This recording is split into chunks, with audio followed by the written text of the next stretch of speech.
Coming down with the heartache.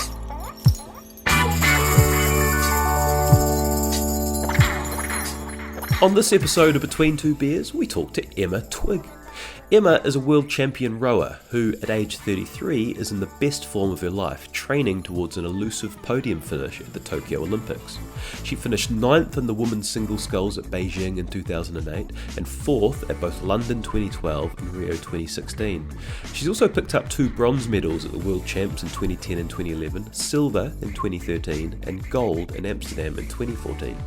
In this episode, we talk about the fine line between high-performance training and bullying, why she retired from rowing and why she came back, sexuality and sport, her rollerblading obsession, training with her rowing heroes, cycling from Switzerland, becoming a real estate agent, and we compare Seamus and Emma's times on the rowing machine.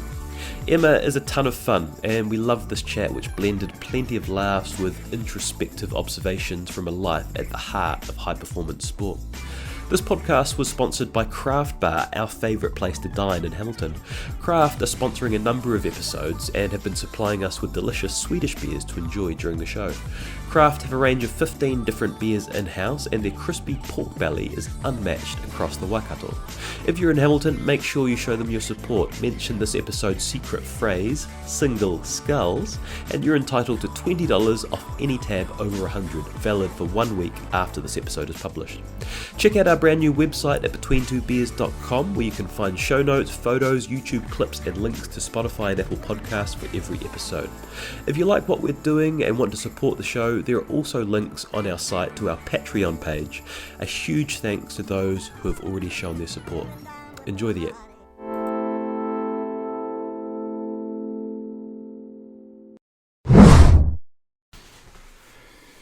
Emma Twigg, welcome to Between Two Beers. Thank you very much. We are in Emma's Cambridge residence tonight. She's invited us, well, we've invited ourselves along. We are drinking the Poppels Bryggeri. Shay, what have you found out about Bryggeri tonight? The word that you can't pronounce correctly is actually Swedish for brewery. So we're actually, I think it's a lot easier. We're drinking the New England Pale Ale. Yeah. By Poppels. And first sip from Emma, and she quite liked it. Yeah, approved. Quite crafty and hoppy. Yeah, Nice. Crafty is a key word because they are our sponsor and we're very thankful of them. So well done, Craft. You've done it again. Very interesting start to tonight, Shay. As we were arriving, there were some drug testers leaving. Yeah, that's right. I guess that's comes with the territory. I'm a little bit of a closet social media kind of a stalker when I know we got a guest on, and I did know, I think last week they were here as well. So 2 times in a week, is that? That's not normal. No. Yeah, there was a friendly drug tester, Jeanette, and she likes to knock on our door every now and then, but twice in 1 week's a little bit excessive in my opinion. They're a bit suspicious. maybe they've had a tip off. Yeah, I heard the podcasters were coming. Yeah, maybe they knew we were coming. Get up to we had a silly business. 1 in, 1 out policy tonight. So, well, Shay, why don't you get us started? How do you know Emma Twigg? For the second time in 2 weeks, my relationship with a guest is through one of my former partners. So I met Emma, I'm going to say mid-2010s, when she was doing some work for ANZ. I think, from memory, my very first meeting of her was at Seddon Park during a Black Caps cricket game. Although, did you do anything in the 2008 Olympics? With the boys' soccer team? No, I was there in 2012. Yeah, right. Well, I probably would have seen you around the Athletes' Village, maybe. You definitely. Well, I remember being in the food hall at the same time. As me? Maybe. Not during the cheeseburger challenge. A lot of memories from Shay in the food hall at the Olympic Village. Yeah. I definitely have a memory of seeing you and sitting down with some of the footy boys, and you were there. Oh, good. And obviously, I'd met you through ANZ prior to that, but that's nice. That is nice. Sticks out of my brain. Yeah, so hopefully it wasn't during the cheeseburger challenge. It was probably at McDonald's, I'm not going to lie. Second week of the games, if we were in the food hall. Oh, that might have been on our way back. Yeah. That might have been after we'd been eliminated. Yeah, and definitely I remember, because we were only in there for a night, I was not in a good way, because we'd left Newcastle the night before, being eliminated by Brazil. And if we ever get him on, Ryan Nelson can tell the story about him putting his credit card on the bar at a Newcastle establishment, which was made famous by Geordie Shore. But this podcast It's not about me. Football It's or not Ryan about, Nelson or any of that. Sorry. I've hijacked it. But Stephen, this is your first time to meet Emma. Yes, it is. Yes, first time meeting Emma. Followed her career. I'm a sports journalist, so I followed the Olympics and the World Champs and everything you've done from afar. But yeah, looking forward to getting into some of the details about your life in and out of the boat. And the place we're going to start. Now, I want to say I've done a bit of research on you over the last 48 hours, and you are an incredibly impressive woman. You've got this great sporting CV, world champion, Olympian. You've got a Masters. You're obviously incredibly capable and intelligent. However, one of your sources suggests that for the first 26 years of your life, you were unaware of the correct order for using shampoo and conditioner. And conditioner was the first one in the hair. So you had to think about that, didn't you? I just needed to make sure I got my words right. But is that true? Your sources, they are correct, yes. And I squarely put the blame on my mum. I have a moment in time where she would tell me not to condition mask because it would leave your hair greasy. And it's true, because I had extremely dry hair for the first 23 years of my life. So thank you, Lucy Spores, for dobbing me in. What was the breaking point? Was it like a discussion with friends and you're talking about well, obviously you guys you did conditioner first. It was. We were sitting in Bled in Slovenia as a team, and my friend Harriet actually, I don't even know how it came up in conversation, but it blew my mind. And ever since then, I found my hair to be a lot more supple and soft, you know? You didn't just decide 2 in 1 would just be cut the corner and... No, it was one of those things that I was convinced of it until my friends ripped me to pieces, basically. And thank God they did. What a revelation. But your hair is looking marvellous tonight. Thank you. I actually am wearing it out, which I don't do it very often. So it has been conditioned. It reminds me of a story about a guy called Luke, and he always thought lukewarm was reference to him. It's like lukewarm was his mum's way of saying this is the temperature that Luke likes, not like lukewarm was a specific temperature. And the fact that you had to really think about what order the shampoo and conditioner went in. Yeah. You know? I mean, maybe it's not as simple as not that simple. I guarantee think. there's someone else out there. I'll be honest, I don't recall being taught. No, you just read the bottle, right? Yeah, I mean, I just followed logic. But I don't think I ever got sat down and said, do this one first, then you do that one. I think exactly. Salt and pepper. Do you salt before you pepper? I think that's irrelevant. I mean, that's not going to affect the greasiness of your food. But although salt does dry it out. Yeah, not my finest hour, but hey, you live and you learn. You do. And before we get into the meat of what we're going to talk about tonight, an obsession with rollerblades. Yeah. Yep. To the point where you think it's a possibility that you might attend the next Winter Olympics as a speed skater. Yeah, I think that dream's... COVID's ruined that dream for me, unfortunately. No. Yeah, there's not enough time. Yeah. So where did the obsession with roller skating start? Rollerblading, yeah. Okay, I mean, let's get that clarification straight. Yeah. Do you roller skate as well? Well, do you roller skate before you rollerblade? It's blading, but the reason to blade is to skate, because that was my ticket to the Winter Olympics. Ice in my skating. brain. Yeah. Would it be long track speed skating? Speed skating, yeah. Yeah. So when I was in Pyeongchang, and I was retired from rowing at that point, I watched our men's long track team, and I kind of see that as the closest sport in terms of physiology to rowing, and a lot of cyclists have crossed over to long track. So in my mind, I thought I could do that, and so I bought some rollerblades, and it lasted, I'm going to say, maybe 2 months before I realised that actually you needed some skill. And that's quite a long time, 2 months. Yeah, I gave it a good go. Like blading every day for 2 months? No, on and off. It was actually before I went and did the bike ride. So I had to put that dream aside and chase another one and then another one, and then COVID came. So it's just not the time, unfortunately. Okay. Never say never. Never say never. There's still a pair of blades in the cupboard, have a huge in the amount. garage. They're out in the garage. Okay. It's a lycra event as well, I'm assuming. That was the other pulling part. there's and it was head to toe lycra. Yep. So Some of the best. yeah, I mean that would be pretty special, wouldn't it? Well, my logic was I started in Beijing and I could finish in Beijing. Flawless. That's flawless logic. What a beautiful career arc. What I really didn't think through was the skill element and the training element. So Have you ever, aside from the rollerblading, have you actually been on ice on skates? I've got Dutch friends who I did a session with of the long track, and it's not an easy thing to pick up.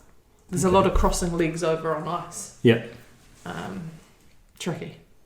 Yeah, I struggled with that. Tricky on rollerblades, let alone ice. Well, we're gonna dive into a whole bunch of stuff, but that's a good segue because let's stay in Pyeongchang. Yep.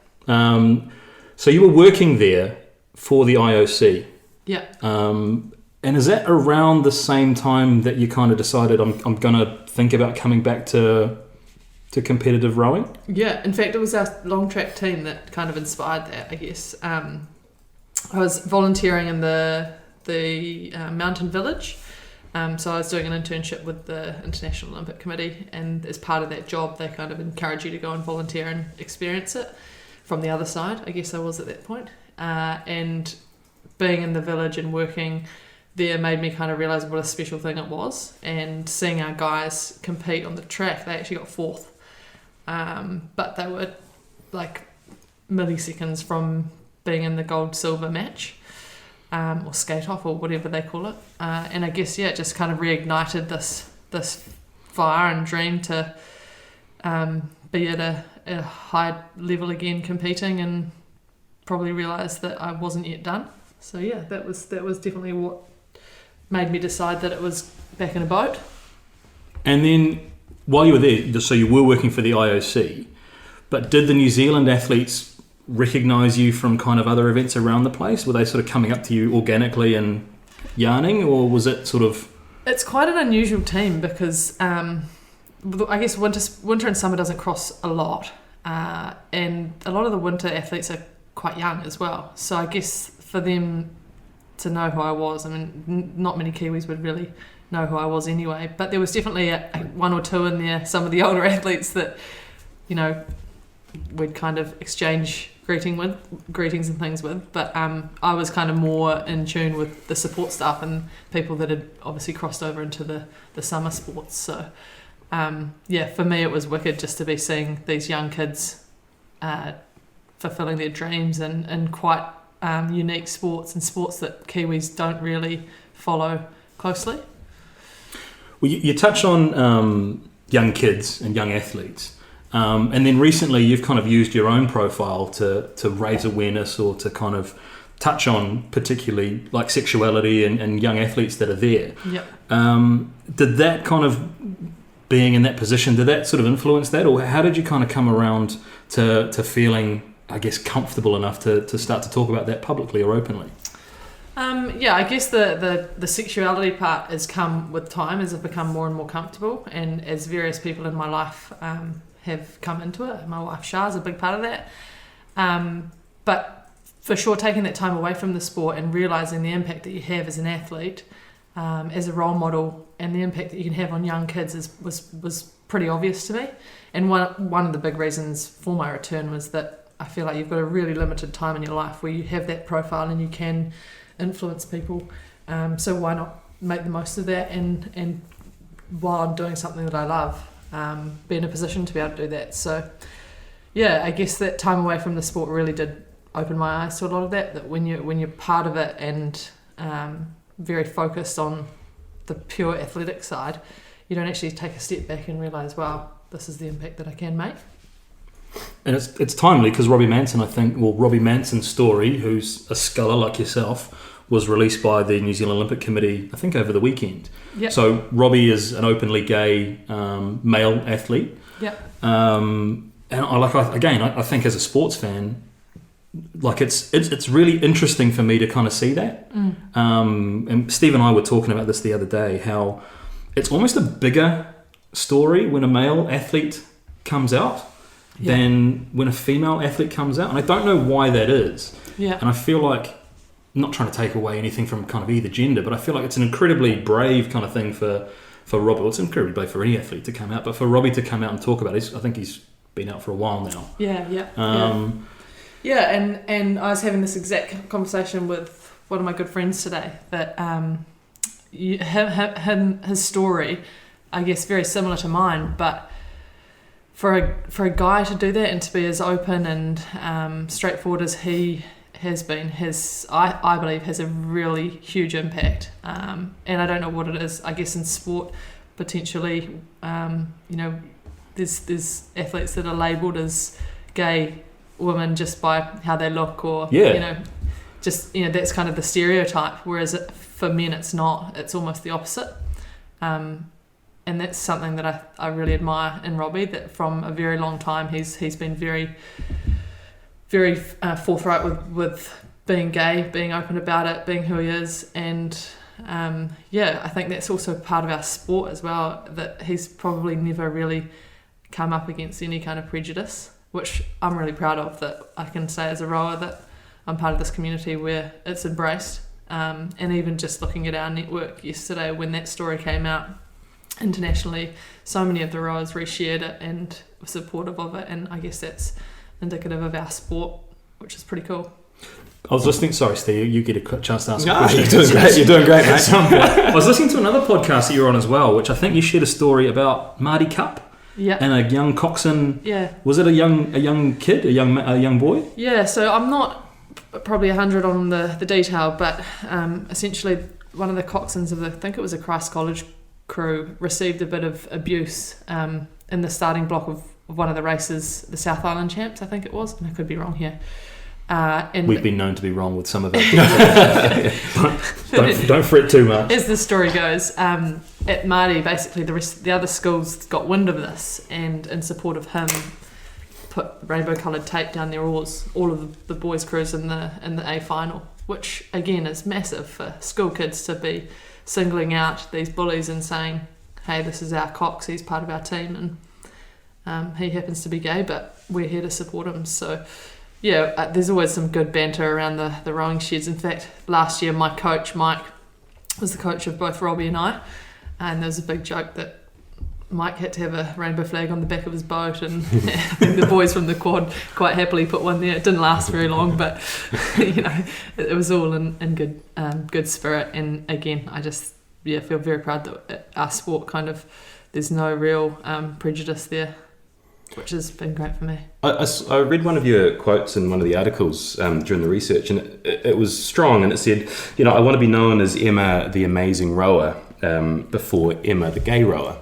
Is it difficult to find that contrast, because it is so powerful when you speak out and you help young women or gay athletes, but at the same time you don't want that to be what the focus and all that talking about. We were talking about, do we address this? It's interesting to us, but do we address it at the start of the podcast? Because, like you say, you don't want this to be framing exactly who you are as an athlete. You've done so much. This is just a part of you. But is it a difficult balance for you to decide how much to sort of make it?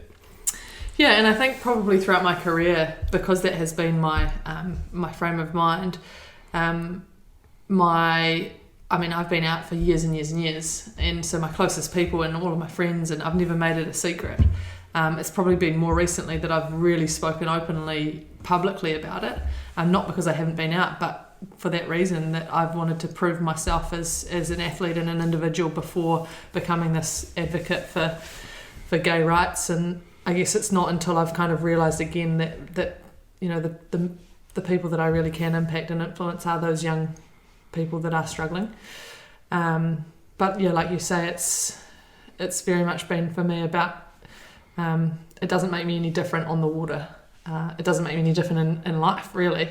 And even in recent interviews and things, people say, you're a role model, and my answer is, well, I guess I am a role model, but in a way I don't want to be, because if it was normal and if it wasn't a thing, I wouldn't need to be a role model, you know. It would just be part of our everyday life. So it is a real balancing act. But I guess that's part of it, right? Is normalising the conversation. Totally. Like again, for Steve and I, both straight guys, we had this conversation where we're like, I don't think it's the right approach to go in and talk about it straight off the bat, because we're uncomfortable around knowing what is or isn't okay. Yep. So I think, by having these kind of conversations, it starts to kind of sort your framework out about what. I think we did all right. I think we got through it. You guys nailed it. Smashed it.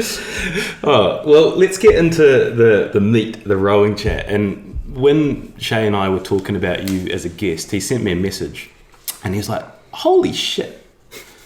She went from starting as a rower to the Olympics in 7 years, right? I reckon qualifying in 6. Like starting rowing to qualifying for the Olympics. Yep. First time in boat 2001. Yep. Qualified for Olympics 2007 in Munich. Yep. Is that accurate? Yep. Which seems like a rapid pace of career. Like, is that abnormal for rowers? I guess it probably is, because it's an endurance sport. So I guess the older you get, the better you get. And my advice now to young kids is always like, don't want to get to the top straight away, I guess, in rowing, because it does take many, many years. But I had this, it's strange thinking back to that time, I guess a naivety probably about my abilities and where I believed I should be. And in a way that probably got me to my first Olympics and qualifying the single scull. Again, I was told many times before qualifying the boat that I was too young and should be taking a different path, but I was pretty stubborn about the path that I did want to take, and it ended up well for me in that I got to go to my first Olympic Games. But on the flip side of that, I guess the expectations I had of myself at that time were potentially a little bit unrealistic and left me feeling like I hadn't achieved what I wanted to. So we'll get to the Olympics, but let's go right back to Hawke's Bay, where you grew up. Yeah. Hockey background? Yeah. How good were you at hockey? I was... And this is always such a terrible question to ask any of our guests, because classic New Zealand will downplay... No, I was awesome. I was going to be a black stick. No, I had ability. I always liked to drop in that I played against Kayla Sharland and Emily Naylor. That was kind of like my generation, and they were Palmerston North girls and I was Napier girls, and they would absolutely run rings around me. But your first 11 hockey at Napier girls? Yeah, first 11, and Hawke's Bay under 15 was kind of Hawke's Bay under 15, Hawke's Bay under 18 was where I had to decide between rowing and hockey. It was definitely my passion before I found rowing. I had dreams of being a black stick, and I certainly had cutouts of Mandy Smith and I think we all did. Nin Roberts. We could align on that one. Shout out Mandy. Yeah. So, I was into sport for sure when I was younger, and hockey was the passion and the dream until I stumbled across rowing. Were there other competing sport? Obviously, to be such a successful rower, you've got an incredible motor and you can go all day. Was like cross-country running or athletics, was that an option as well? I was never really hugely athletic in a running sense. I guess probably that was my failing in hockey as well. Like decent hand-eye coordination and a love of sports, and I played every single sport. I sailed a lot as well, and again probably would say I didn't really have the tactical kind of knowledge of sailing to be really good, but loved it all the same. So when I came across rowing, I guess my body type really suited the sport, and I found an engine that I didn't really know I had. Right. And so was it your dad was your first coach, I understand? Was he a rower as well? Yeah, he coxed at his high school, and then he started rowing when he grew it at university, and he coached my brother, and they kind of introduced me to the sport, and Dad actually coached my brother's crew, so not me personally. He'd look after me at the school regattas and things, but that was kind of the introduction into the Hawke's Bay Rowing Club.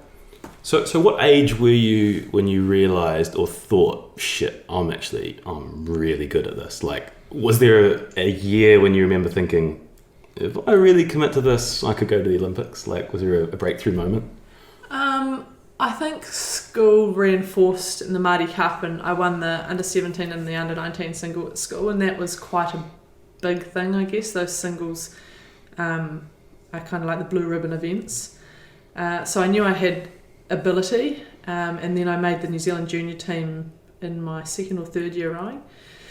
Again, what my strength was with my size and my engine and my erg scores. That kind of probably got me in the team in the early days, and that's pricked my attention. I want to talk erg eventually, but carry on with where you're going. Yeah, so that kind of got the door open, and then my age actually allowed me to compete for my third year at the Junior World Champs in a single scull. In the previous 2 years, I'd been in an 8, and we'd got last both times in the 8.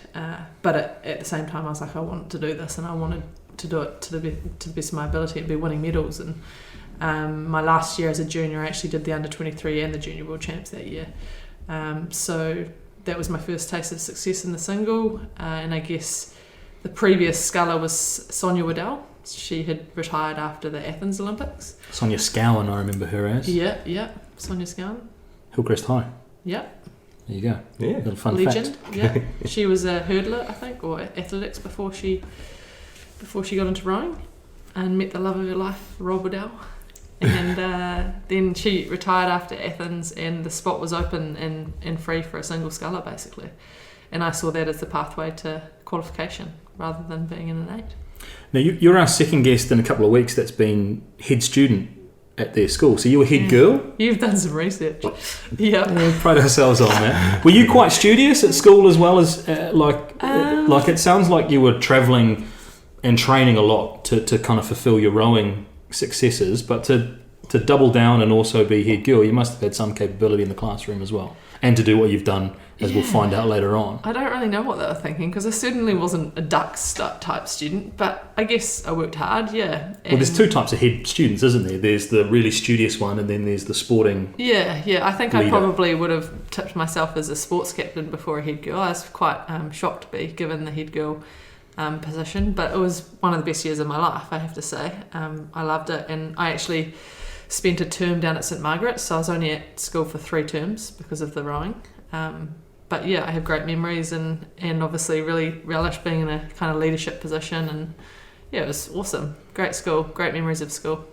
And then what are the conversations from Rowing NZ around relocate? Was it always going to be University of Waikato to be closer to the training centre at Karapiro? Was that always kind of... my brother went to Otago, and my mum and dad both went to Otago, so I had dreams of being in Otago and living the scarfy life. And applied, went through the process, but it became pretty clear in my last year that being based at Karapiro was where you needed to be if you were going to be successful in rowing, or even representing New Zealand at an under-23 level. So that was where I ended up and haven't left, basically. I just want to take a bit of a detour, because you mentioned erg scores, which I'm very interested in trying to get a bit of... a frame of reference for exactly how good these scores are. And I was having a chat with Shay on the drive here today, and he said he's just come fresh from the gym. Yeah, and he, as it turns out, was doing some erg. What routine were you doing, Shay, and what were your times? So our trainer, shout out to Dave McLean, who's never listened to an episode, but is a very good friend of ours, loves to get the big fella like me on the erg. Yep. So last... You'd be good on an erg. Oh, this is like... We've got one in the garage. Do we need to go and have a session? Maybe. This is... Anyway, speak your truth. Yeah, look, I'm just realising having an erg conversation with a former world champion and an Olympian. Yeah. 3 times, soon to be 4-time Olympian. But anyway, hey, that's fine. These are my truths, and I'll lay them out. So Putsy likes us to do like an interval, like 5... Last week was 5 1-minute intervals. Yeah. And we play a little game of golf. Mm-hmm. So a par is 300 metres in a minute, and then I get a minute's rest. Right, yeah. So at the end of my 5, I'm fucked. Like, proper ruined. Yeah, and what's your distance after? Well, okay, last week was 301, 300, 298, 301, 300. Mm-hmm. And I'm done after that. Mm-hmm. So tonight we did 10 10 intervals, and I was done. I did 4 300s and then a 280 and then 260s and then finished on a 280. That's irrelevant. Your 2 kilometre erg time, Yeah. 6 minutes 29? Yeah, that's my PB, yeah. That's really, really fast. Yeah, it is really solid. Yeah. Yeah. You've also, though, done some quite long distance Yeah. and got some world records in erg. Yeah. What sort of distances are you travelling? Distances. So for the long ones, so obviously normally a race is 2,000 metres. Yeah. So 2K, that's my 2K score is 6:29. That's rapid, Steve. What would your 2K score be? What 20 minutes? I don't know. What do you average when you do your 300? Like a split per to 500 metres. Oh, you're 140 something? Yeah, which is good, I want to say. That's really good. Nice. Fuck it, I'm going to the Olympics. So I would do for a 2K like a 137. Yeah, but the thing about that is you don't get a minute's rest in the middle of your race, do you? It's still decent, I'm saying. For a non-rower, it's good. Yeah. You're still not getting any rest, though. You're sort of... Anything south of 150 for a non-rower is pretty good. But for the long ones, I think I'm looking at my notes here. 10,000 metres. Yeah, the 10K, what did I do, like a 146 or something like that? I don't know, it says 35 minutes. Yeah. And 33 seconds. That's a 146 split, roughly. That's no breaks. No breaks. That's a long time to be sitting on an erg. Yeah. And like a minute feels like eternity. Yeah. And the hour test is the other one that I hold, which was like a 147. So 16K, I think it was. What's a half marathon distance? Like a normal half marathon. 21 and 1 hour, 17 minutes and 42 seconds. Yeah. Are you done, like, at the end of that? Is that you for the day? Yeah, it's pretty... I did that in lockdown, actually. Yeah, there's a lot of world records, indoor records falling in lockdown, Steve. Yeah. There's actually a bit of a battle for that one. It was set by an Aussie girl, and then I thought, well, I can do that, and gave it a nudge, and then an American girl broke mine, and then I broke hers. So it was a little bit of tit for tat. Yeah. And someone tomorrow could break mine happily, easily. It won't be at Fast Lane Fitness, I'll tell you that much. I imagine to be an Olympian, you've got to be super competitive. So is that driving you on? Are you waking up seeing she's broken your score and like, right, we're going again? Yeah, it was actually really funny because my good friend Sunita, who I race against in the single, she's the world champion last year. Irish rower, if I'm not mistaken. Yeah. So she actually did the world record and put it up for the half marathon distance and put up the photo on Instagram. And I'd done it the day before her, but hadn't posted it. Yeah. And so she puts up the photo, and I thought to myself, no world record, love. And then eventually it was verified, but we have a good bit of banter between us. So, I mean, I think a world championship title is probably slightly higher than a half marathon on the erg world record. But before we leave ergs, Stephen was chatting to myself and another friend of ours about wanting to purchase a rowing machine. Is there any point going for anything other than a Concept 2? No. Yeah. So how much were you thinking about spending? Well, I saw some good deals for sort of $300 rowing machines. No, don't even bother. You got to go 2,000 minimum. Concept. Well, you can. Or get a gym membership. Yeah, second-hand ones are a bit less than that. Yeah. Okay. Do you have any contacts in the Concept 2 world that might be able to help my friend? Yeah, a guy by the name of Eric Murray. I've heard of that guy. Yeah. Heard of him? Yeah, do you know him? Yeah. He works for Concept, actually. He'd do you a good deal. Right. He lives not far from here. Maybe we'll get him. Maybe we'll come out another Tuesday night. He would love it. Give anything with beer. Oh, very good. I'll put you in touch. What were your 3 exercises before we leave ergs altogether? Your like key to health and wealth. The Hugh Jackman. Yeah, Hugh Jackman. Yeah. What are the 3? What are you talking about? Like press ups, erg. And Oh yeah, okay. So Hugh Jackman was on this podcast, and this was where the erg thought came. He was like, all you need is a rowing machine, push-ups and pull-ups. You do like a 7-minute workout on the rower, push-ups and pull-ups. You're done, and that's all you need. So I work from home. I was like, well, that sounds pretty good. Yeah, How much could a rowing machine possibly cost? Yeah, or you could do Move It Mama. What's that? It's a little shout out. Little shout out to Move It Mama. 20 minutes of exercise is all you need. So they tell me. Yeah. Okay. Is there a Concept 2 in that? No equipment necessary. It's all body weight. All body weight. It's the thing. I like that. Is there any yoga in that? No. Yoga movements? No. But if the mums can do it, you can do it. Yeah, I can do it. I can do that. I just want to dive in a little bit into the because it's to be that successful and to make the Olympics and to be a world champion, you've got to have all these different parts, right? You've got to have like the strong legs and the arms and the upper body and the aerobic fitness, but also the discipline and the mental toughness. So I imagine in these ergs, when you're beating these world record times and you're competing, it's got to be like that last 2-3 minutes, 30 seconds, whatever, when you are just willing to hurt more than whoever you're competing against.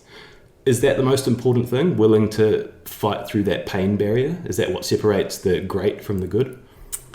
Yeah, I think there's an element of that for sure. But also I guess it's like anything. It's the work that you put in leading up to that point that allows you to perform at your best on the day. And a lot of these ergs, in lockdown, we were preparing for an Olympic Games, so we had a massive training block leading into it.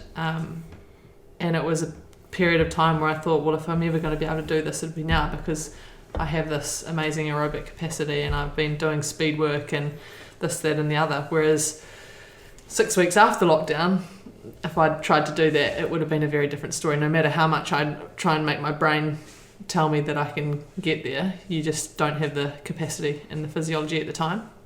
And that's, I guess, with anything on the erg, all of our personal bests come when we've been in a really great training place and have been working really hard. So I guess what I'm saying is there's probably no magic bullet to achieving a result like that on the erg.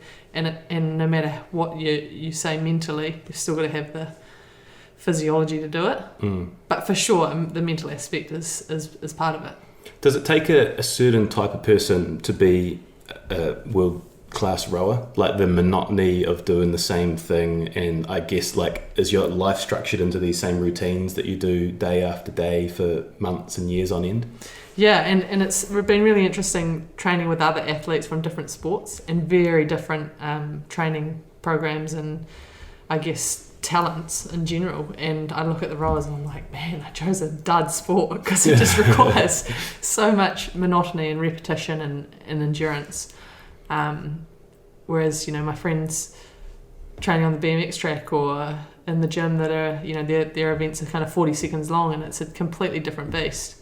But equally, their skill is something, like today I was in with Tori, who's a javelin thrower, trying to throw a ball at the wall like she did, and you can just see that she's been doing this for her life, and that's, I guess, what it is in any sport. It's just practice and willingness to train to that level and for that amount of time. So what does an average training day look like for you? So we train 6 days a week. We do 3 sessions a day, 3 days a week. And on those days, the 3 session days will normally be a weight session and a row and either a bike ride or a row or an erg. So 2 endurance, 1 strength. And then on a Wednesday and a Saturday, we have a half day, in inverted commas, a half day. We will do a back-to-back session of either rowing or row erg, row bike. So in total, anywhere between, on a light week, say 15 hours, and on a big week, up to 30 hours. So, yeah. Because you're doing so much, are you able to have a bit more leeway with what you eat, or are you really on top of your nutrition as well? Or are you allowed a little KFC or takeaways just to fill the tank up? Yeah, I mean, the amount of hours and endurance that we do, it's about consuming calories sometimes. So on big weeks I'm often sitting and you'll see my truck in the KFC drive-thru getting some large fries with extra seasoning. Nice. Can I just take a slight detour, and this is prompted from a conversation that Steve and I had on the drive out. Have you ever been known to eat KFC in the bar? I don't know if we need to. I don't know if we need to go here, Shay. No. Yeah. Have you ever eaten anything in a bar? Yeah, probably. I mean, I just find that I don't have a bath often, but I can see why you would want to eat in the bath. Yeah, it's my happy place. All right, like, I don't know if we need to broadcast that. Some conversations we have are private. You know? Yeah, look, it's out there. I just want to see if I'm the crazy one. Like, I just found that. Okay. Anyway, look. I don't know. Do you shampoo first or conditioner? It's a good question. It's a good question. I've never shampooed. I just go straight to conditioner. What's the best way to get rid of calluses on your hands? With a little scalpel. Just cut them straight off. Yeah, I do it probably once a week. There's no meths involved. You're just going straight. No, callus? I mean you want your hands to be as hard as possible. So when I've had time off is the worst time in terms of blisters and calluses in the hands, and scalpel straight to the hand. Yep, some nice calluses on there. Part of the job, unfortunately. Let's continue on your rowing journey, because we'll go to 2008. So we've sort of spoken about your incredible sort of rise from beginning rowing to making the Olympics. You finished 9th, and I've heard you talk about how sort of almost naive you were going into that competition, because you really had no right to be there with your background and your experience up to that point. But then being so incredibly disappointed to miss out on the final by, what was it, 0.05 of a second, which I've heard you say you still think about now. Is it something that, not so much now, but maybe over the past 10 years? Probably not so much now as I look back with perspective, but certainly at the time it was devastating. I was leading for every stroke of the race except for the last one, basically, in terms of getting myself into the final. And then, as they say at the Olympics, if you're in a final, then it's anyone's game. But if you're not there, then there's not a lot you can do. So, yeah, it was pretty devastating. Are you the youngest in that field at 21? Are most of the other athletes sort of at the older end? You said earlier, as you get older, you get better. So at 21... Yeah, there's the woman that won that race, Rumyana Nakova. She's the world record holder, and that was her final games, and she would have been, I want to say, close to 40. And second, third, fourth were all north of 30, I'd say. Because you're still at 21, you're still eligible for World Under 20, obviously, World Under 23s. Yeah. Far out. Yeah. Do you go back to Under 23s once you're an Olympian or once you're at World Champs, or is that kind of like? No, you wouldn't. No. Is that a dick move to do that? a little bit. So I actually did Under 23s, then went into the Elite 8 in 2006. And then went back to under 23s in the single, because I had to prove myself to then be selected as an elite in the single. And that was probably quite unusual to go elite under 23. Sometimes now we have our under 23 crews race and then they'll come to the Worlds afterwards, which is what I did. But very rarely would you have an Olympian then go back to an under 23 race. Yeah, it'd be a bit easy. What does the science say behind, like, what is the best age to be a rower? You're saying, like, it's better as you get older. What is the oldest you can be? Or?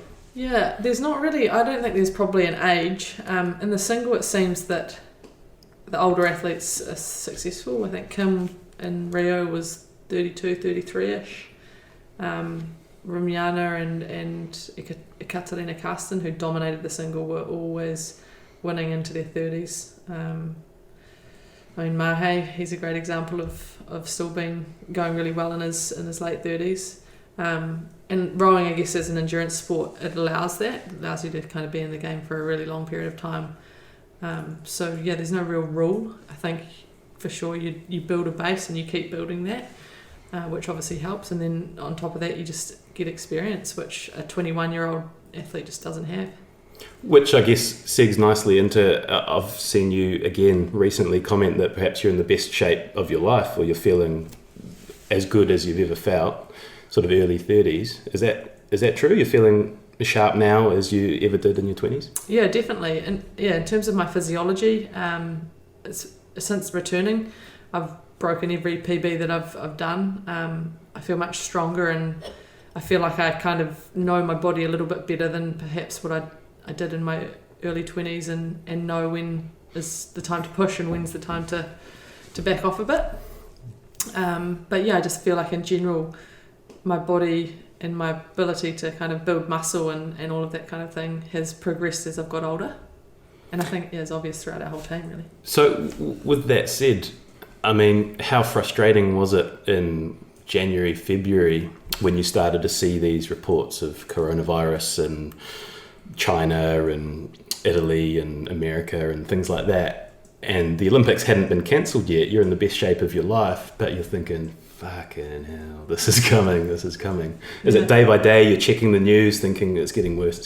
Is there, before it was cancelled, you obviously knew it was going to get cancelled? Yeah, the writing was for sure. Are you ringing your buddies in the IOC and going, pretty much every what's day, going like, on? Scale of 1 to 10, what's it going to be? I still do that now. No, it was pretty obvious early on that it would be a no-go this year, and rightly so. I mean, you can't expect to have a games where we haven't had people qualify and they can't qualify, and then there's the obvious health risks involved. So it was completely the right call, and to be honest, I feel like I was actually quite at peace with it, because my plan had been that I would continue after Tokyo anyway. I guess that break after Rio had made me realise that I loved doing what I was doing and being an athlete, and I still felt like I was progressing. And actually tonight I was thinking I would be done potentially with Tokyo, but here I am still training and still feeling great. So I guess it didn't impact me as much as potentially it did some others.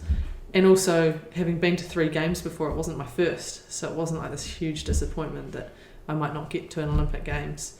And I do have faith that it will be on next year. It just may look a little bit different. Is that the inside word?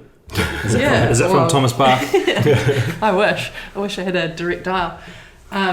No, but I think it's one of those things you got to make the most of the extra time, and you can only get better, I guess, if you've got another year to train. And for me, it's now a 3-year build up rather than 2 years, which potentially could have been cutting it fine anyway. Yeah, that's a good way of looking at it.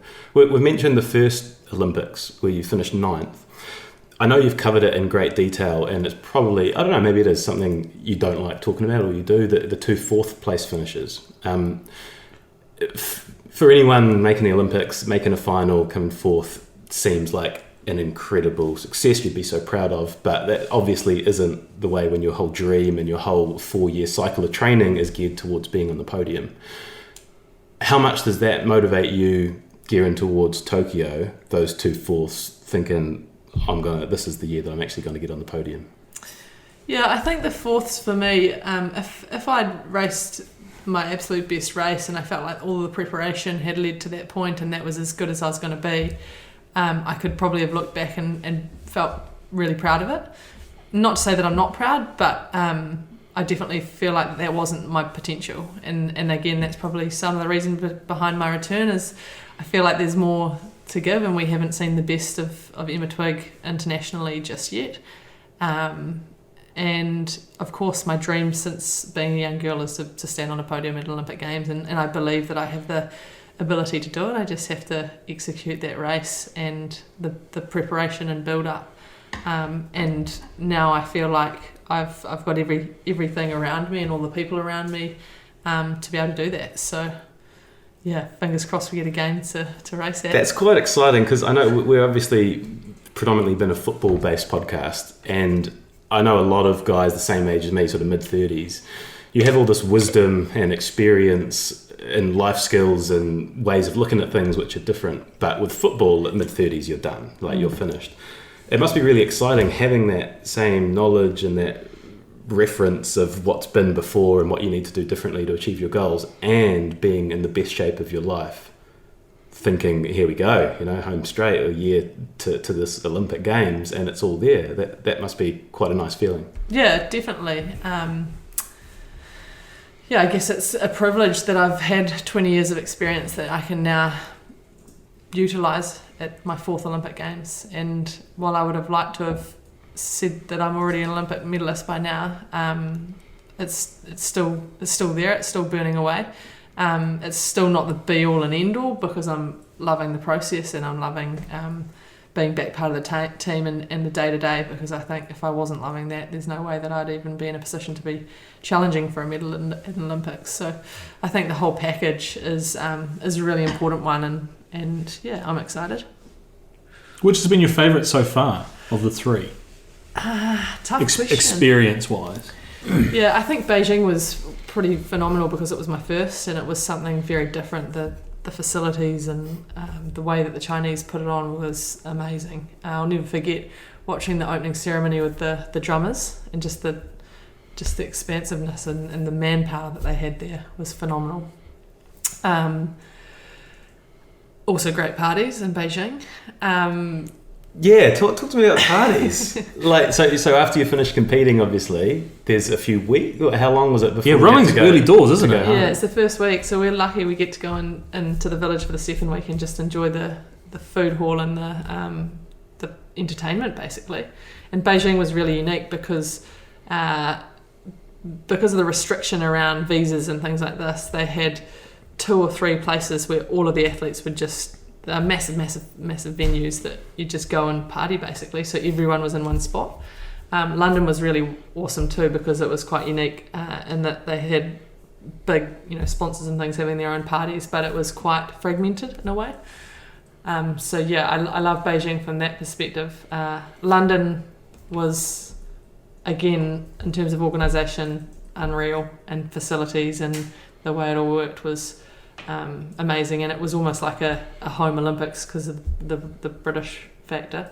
And again, great parties, great entertainment. My experience was probably tarnished a little bit by my result there. And then Rio was something special again, very different venue, city full of people, culture. I kind of made some great connections with people when I did my Masters that were Brazilians and kind of hosted me, which made the games a different experience again. So I think they're all amazing experiences, but just so different. I always wonder how Olympians let loose, because you look at the big guy, like if he hasn't been out for a while and you have a big night, you tend to really go a bit crazy. So if you've got these world-class athletes who have been so in control and working so hard and so disciplined for 4 years in some cases, and then finally their event's over and I've got this week of I can do what I want, I can let my hair down. Do some of them lose the plot, like lose control? Yeah, for sure. I feel like our nights out are kind of based around events in the year. So you got a World Cup and a World Champs and Olympics, and there's always big parties after each of those.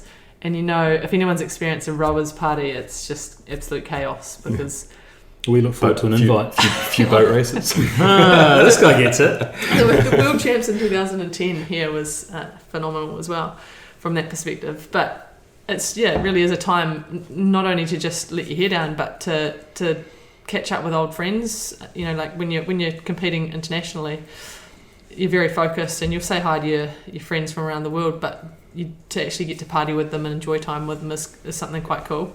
And in our sport our I guess community is pretty tight like that.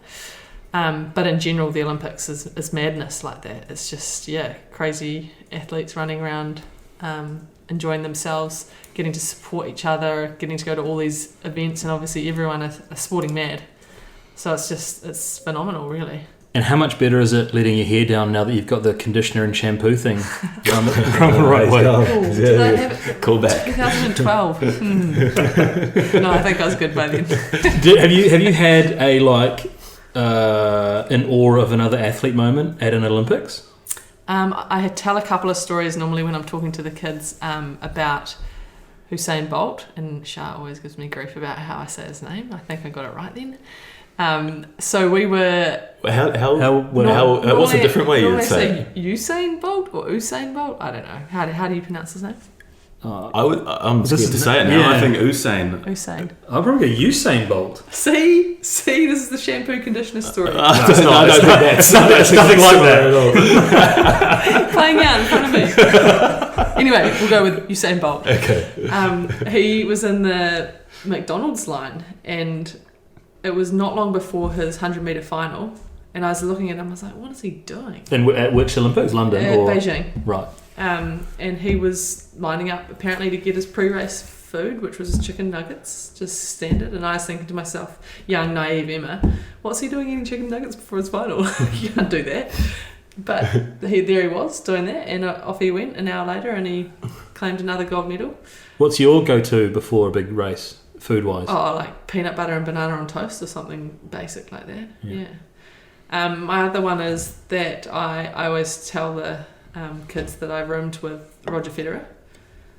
Sorry, what? Yeah. They were in the apartment block next to ours in Beijing. Terrible. It's a good one. It's a good clickbait title. But that's about it, really. Michael Phelps, if you're asking. What? In London. What, you got your picture? No, I was roommate. Roommate. I was next to him at the Italian place, and this guy was like, "Man, you got to try the garlic knots. They're amazing." And I was like, "Okay." And I turned around, it was Michael Phelps. It was cool. Yeah. Okay, I've never heard that before. I'm surprised. Yeah, well, you always shut me down with my stories. You always make it about the guests, not about me. It pisses me off sometimes. You guys as footballers will appreciate this one. In Beijing, we all dressed up in each other's like uniforms. So I think I had like a hockey dress on or something like this, and we went to the Bud Club, and this guy came up to me and he had these funny teeth, and he was like short. And I was with a group of the guys, and he comes up and he had his entourage as well, and he grabbed my hand and he gave it a kiss and then just kind of walked away, and I was like, that's weird. Like, 20 something year old, no idea who this person was, and the boy's like, follow him, Twig, follow him. And it was Ronaldinho. Ronaldinho, yeah. Snaggletooth. Yeah. That's pretty cool. Yeah, that's a great story. I just was and like, you did you? No? I thought, what a creep. Yeah. Well, as it's transpired, yeah, you you're get probably arrested right. for. Yeah. Let's not go into. Don't Google him. Whatever you do. One of the years that really stuck out to me doing the research was 2014. It seemed like that was the year you were a world champion. It seemed like you had some sort of falling out, perhaps with New Zealand rowing, and then you went to do your FIFA Masters. Yeah. There's probably a lot there that I haven't unpacked, but are you able to explain what was going on in that year and how it led to you sort of walking away from rowing in a way and doing your Masters? Yeah, so it was an epic year for me in the sense of what I achieved on the rowing field or course, and also in life personally, I guess.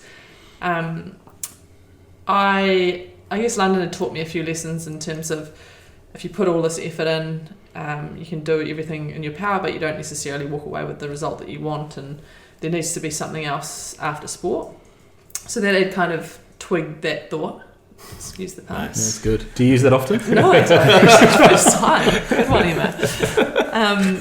So yeah, that was kind of in the back of my mind, and at the same time, I'd been in the single scull for a really long time, and I'd obviously seen my peers in the double doing really well, and thought to myself, well, maybe there's another option in terms of being in a different boat, and maybe it's time to kind of freshen up.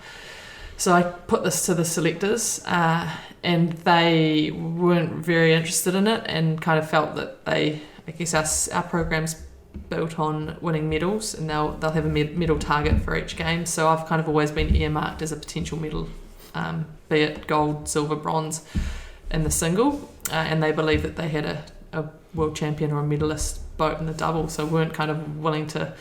What's their financial model's built on, right? Yeah, it's the all important. They need the medals to get the money. Right, so right. Yeah. So my argument to them was, well, regardless of what colour medal, if I've got more of a chance of winning a gold medal here, then surely that's in the interest of the athlete rather than the system. But we didn't really see eye to eye on that, and so I kind of thought to myself, well, I'm feeling like I need to change and have a refresh. And I actually read an article, Charlotte Kite, previous netball player, she'd gone and done the FIFA Master. And I thought, well, that sounds pretty cool. It was an international Masters in sports management. It was based in 3 different countries in Europe, and you're in a class of 30 people from all around the world. And it kind of led to positions within international federations or sporting organisations. Very kind of football based, but still quite broad. That was actually my dream to do that. I was pissed off that I never got the opportunity to do it. Did you apply? Nah. You would have got it. Classic Seamus, didn't apply. I shit myself about the fees. It was very expensive. Yeah. A very expensive exercise. Yeah. But anyway, sorry, Karen. So I thought, well, I'll apply for this, not really thinking that I would A, get selected, and B, eventually do it. And then I found myself having a meeting with the selection panel at the same weekend as I had a World Cup over in Sydney, and that was actually the first time that I won a gold medal at a World Cup.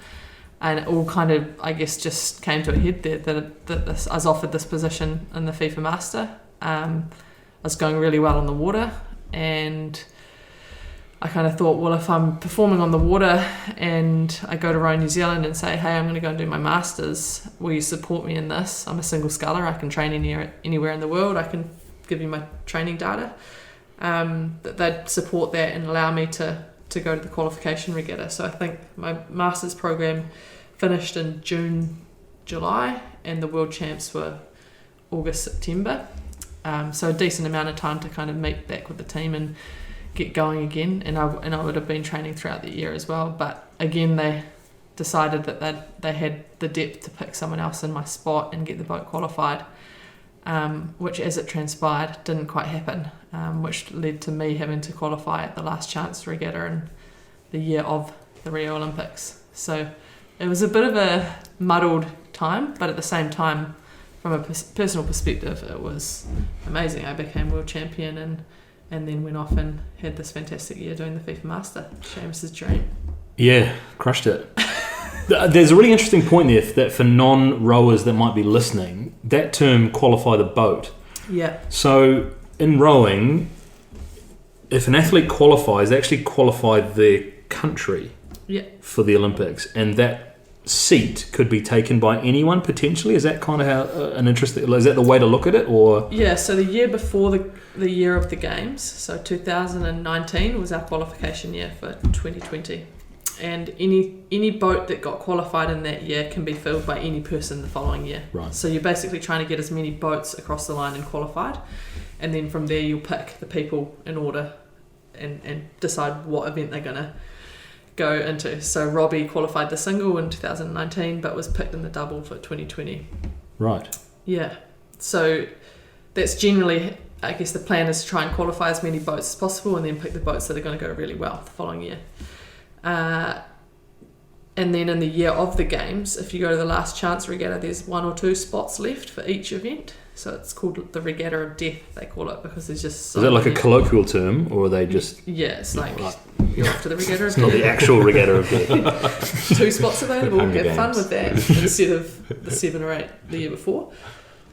And in that year, if you qualify the boat, you actually have to stay in that boat. So it stops people from putting their best single sculler out to qualify a position and then putting Joe Blow from number 10 rank into the single that year. Right. So yeah, that was me. The year of Rio, I had to race the boat that I qualified, but the previous year, anyone can.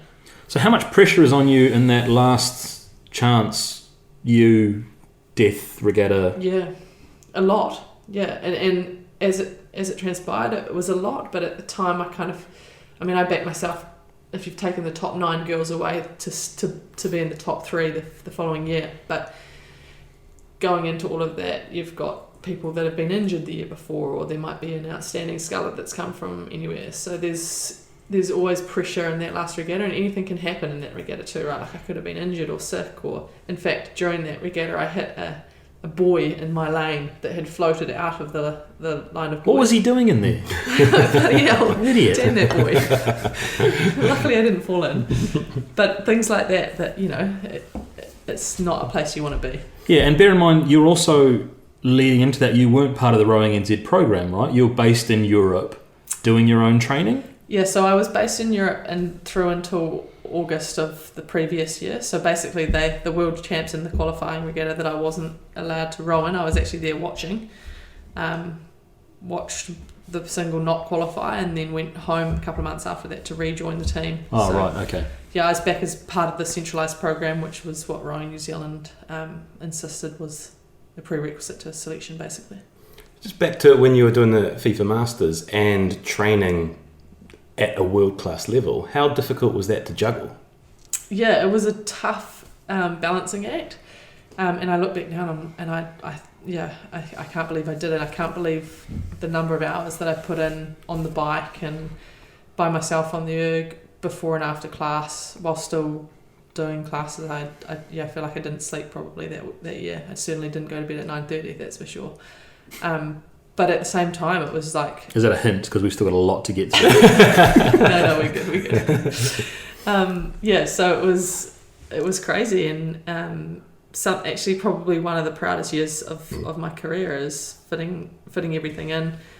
Still, again, coming back to New Zealand and being in a great position and still being the best sculler and still doing personal bests, but having had a great year away. How are you fitting that? Are you an early riser? Is it like a 5 a.m. start to do some workout before you go to classes? Or Yeah, it kind of evolved as the seasons evolved. So I went into Leicester in the winter time, and I had a bike and a trainer in my room and an erg, and there was 1,000 metres stretch of water that I'd literally get out of bed, hop on the erg or go on the boat, 5:30 in the morning, get changed, go to class. Sometimes I'd do a session at lunchtime with someone in my class in the gym. And then other than that, it was, after school, and I'd kind of forfeited some, if not most, social occasions, which looking back also it would have been cool to be fully integrated into that. But and then as we went into Milan, it was really freezing cold, so I had an apartment probably the size of this room, and an erg in it, and I'd get out of bed and hop on the erg for a 20k before I went to class in the morning. And then when we got to Neuchâtel, I had this beautiful big lake and mountains to ride and daylight from 5 o'clock in the morning till 11 o'clock at night. So it kind of became easier and easier as my year went on. it's something you must be incredibly proud of. I mean, looking back, doing one of those things is incredible. Yeah. Right? Doing them both at the same time and succeeding in both of them is amazing. That's incredible. Yeah, and I would say that from that Olympic cycle, that, like I say, is probably my proudest year, for sure. Yeah, the Masters is a really interesting one. Like, you've probably kind of glossed over it, but you're in 3 separate locations for the duration. So you're living in England in Leicester, you live in Italy in Milan, and then you go to Switzerland in Neuchâtel. Neuchâtel, yeah. Which is, you're moving around as well. Like, it's not like you've set up your erg in your apartment and that's your base. I literally took 2 ergs, oars, boat from place to place, and then found a rowing club. That, again, the amazing part of that was everywhere I went, every club, because I was the reigning world champion, they were like, yeah, that's mental. You're the reigning world champion as well at the same time. Come to my club, we'll look after you, and just looked after so well by everyone. Was anyone else on the course and like an elite athlete at that level that you were at? No, not in my class. Definitely everyone was passionate about sport, football for sure. We had 2 other Kiwi girls that were on the course as well. So everyone was had been involved, but no one that was at an elite level. They generally had 1 athlete per year, pretty much, generally retired as well. Yeah. So we're predominantly a football podcast normally. How much football exposure did you get during that? Oh, every day. Like, we were the Kiwi girls there with the black sheep. Probably 90% of the classwork was football based, down to like the financials of clubs, and we're going, it was a real experience, but great as well. I learned so much, and they weren't exclusive to football, but an example of this in our year group, normally they have a patron of the class every year, and it's generally someone like a god from football. So I can't even give you the names. This is my ignorance. So this guy with curly hair and bung teeth walked in. But anyway, I recognise you from Beijing. So the patron of my year was the president of FIFA of rowing, world rowing. They'd made him, and the guys in our class, like when this was announced, they just looked at me like, "Are you serious? You're taking Twig." literally like throwing rocks at me because they hadn't had their, I don't know who was it. There was a guy, Zanetti. Yeah. He came and spoke in Argentinian. Yeah, and he was quite good. Yeah, they loved him, and everyone was thinking it was going to be him. He was going to be the patron, but nope.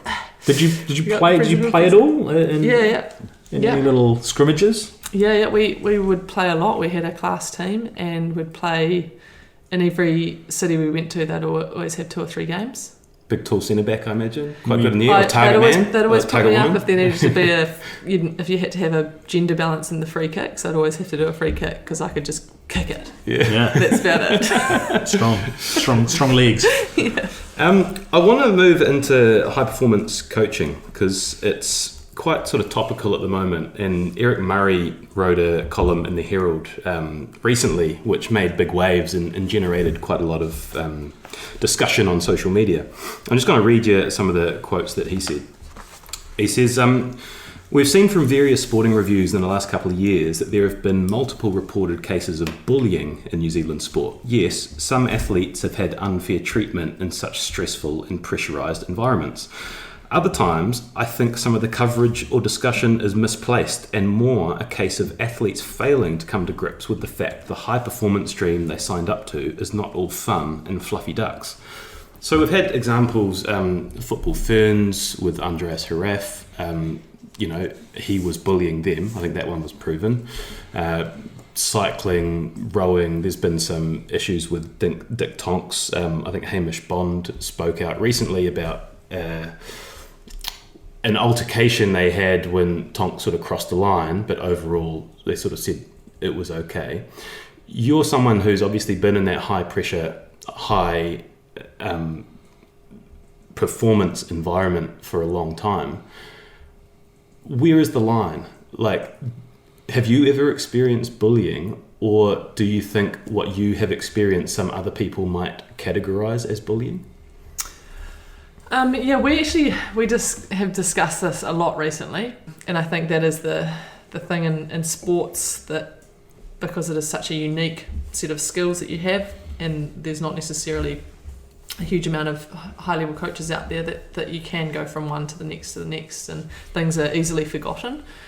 But in saying that, I agree with Eric that it is a high-performing environment. You are going to have to deal with decisions that you don't agree with. But for sure, there's been, throughout my career, times where I feel that a position of power has been abused, whether it be a selector, high performance manager, even explaining my highs and lows in the last few years in terms of going and doing masters and things like that. There was definitely times where I was made to feel pretty insignificant, and I think lines have been crossed. It's just, I guess, in our sporting landscape, if you want to compete for New Zealand, I don't have the option to say, well, stuff you guys, I'm going to go and row for the UK or a different company, different team who's going to pay me more.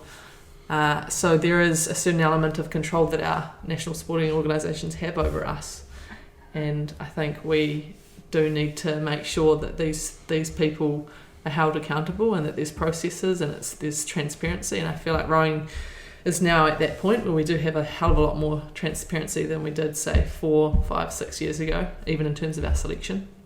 So I do feel like we've progressed a lot. But I'm not going to say that 6 years ago that there wasn't instances, and I think there's many rowers out there that would probably say similar things. But at the time it wasn't so topical. There probably wasn't an environment or a pathway to air those grievances, whereas now there is.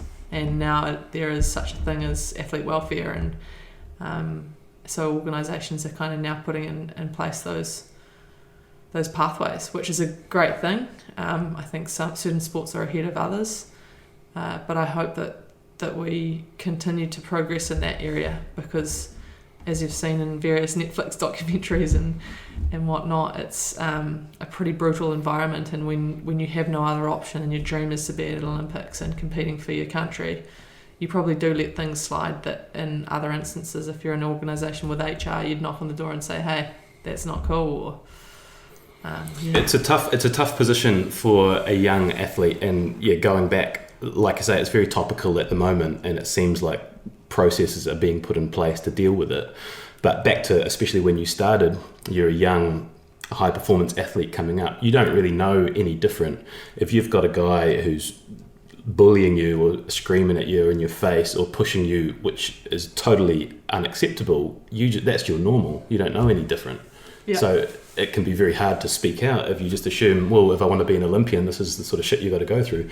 But on the other hand, coaches do need to push you beyond what you think you're capable of, right? So there is a difficult balancing act. Yeah, and I guess for me, there's never been an instance where verbally, like an instance of bullying verbally. I think bullying comes in a number of different forms, and I think there's a difference between, you know, a coach pushing you hard and you know, often I'll have someone standing next to me and yelling at me, trying to get the best out of me. But in terms of, you know, manipulating certain results or having you in a room where it's you and 5 men who are telling you what's what, and as a young athlete you're sitting there thinking, I can't say anything, I can't put a step out of line, because if I do, then that's my seat in a team. And again, for me, I'm lucky because I've been in a single sculls, so my mantra has been that actions speak louder than words, and if I cross the line first, there's no argument.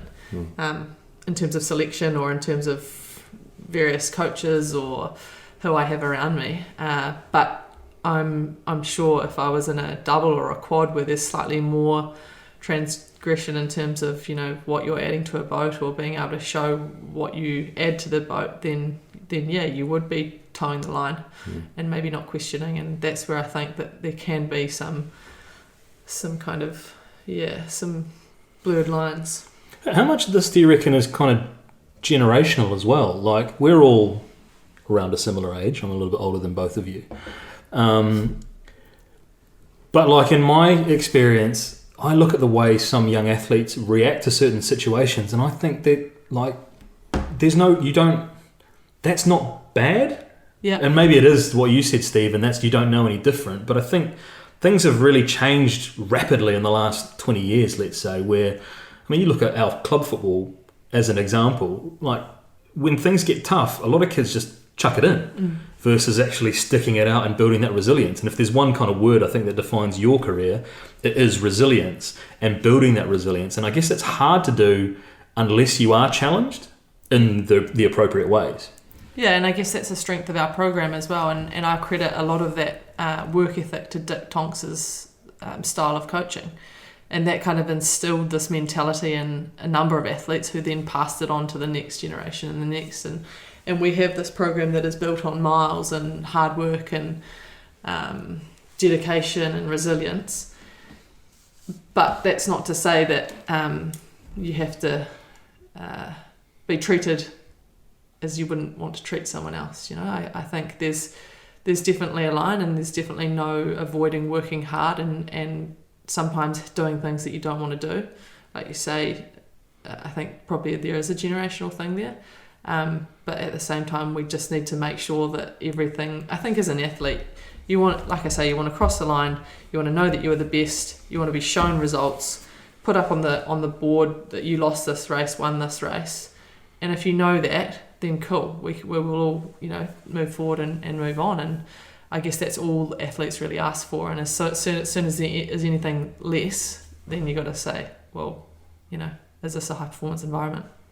Dick Tonks is quite a controversial, hugely successful, controversial character that has coached you. What were your experiences like with him? I've heard about his brutal workouts. Did any of them come close to crossing a line? Or he was extremely demanding, and for sure some of the hardest workouts I've done have been with Dick, but equally I've done some really hard ones without him as well. Where Dick was unusual was his communication with his athletes, or lack of communication. And I guess, I got to a point in my career where I decided that he didn't necessarily get the best out of me, and I took a different path. And he hasn't really spoken to me since. That's just the man. That's just, if you're coached by Dick, you knew the way that he worked, and I know a sculler that I compete against now who absolutely loves his training methodology and is doing really well. And there's parts of what he did with me that have made me the athlete that I am today, but there was also a point in my career where I moved a different way and also moved on as well. I don't think that physically, certainly there was nothing that wasn't above board. It was just his style, and it was also a time where our team was only, I think in Beijing we had 5 women. Now we've got a team of 40 or so athletes. And so as our program has evolved, our coaching staff have evolved as well. And I think Dick is the master of controlling a few and really finding the cream that rise to the crop, I guess. You retold a story on a rowing podcast that we both listened to in the preparation for this about a Tonks session where I think he didn't tell anybody how many up and downs you were going to do. That was classic. A sports science guy had to jump in the boat. We often didn't know I wouldn't know what we're doing week to week, session to session. And that's what I mean by our program has evolved, and now we have physiologists and different coaches, and we get sent programs and we know numbers and we have heart rate monitors, and the whole program has evolved, whereas the Tonks days was show up, work hard, get off the water, go home, come back down. One time we even started putting a tent up at the lake because we knew that we didn't have enough time to go home and eat food. Like that was just the time, the style. And again, I had some fantastic results with Dick, and he probably created this engine, as we talk about, in a young 20-year-old that I still have the benefit of 10 years later. But I've added to that with some strength and some power and some mental strength. But some of his sessions were just unbelievable. What is the best way to get the most out of you at the moment as a coach? Is it yelling at you to go harder? Is it encouraging you to, what? Is there anything that could actually be said from a coach to help you at this point? Definitely, technically, my coach is really important. I think the point that I'm going to progress the most in between now and Tokyo is the way that I move a boat. My physiology is always going to be good, and we work on that every single day. But I've kind of, I guess, created a team of what I like to call my experts in different areas. So my strength and conditioning coach gives me that aspect. I've got nutrition expertise. I've got a great physiologist and biomechanist. My coach is my technical eyes and kind of the captain of all of that. He keeps it all in check. And then it's up to me to put all of those together. And I guess I just, from within that group, I hope that they're honest with me, that they push me, but also I guess those people are around me because they believe that I can be successful, which at the end of the day means a huge amount as well. Because your coach had a serious car accident earlier this year, right? Yeah, he sure did. He's a very lucky man. How's he progressing? He's amazing. He's back on his feet and walking around, and he was actually, we kind of, when he had his accident, it was a massive thing, really. We didn't know whether he'd be able to be in Tokyo. He certainly wasn't travelling to Europe to the World Cups and things with me. But the goal was for him to be in a coach boat when we returned to New Zealand, pre-going to Tokyo, and lockdown then happened.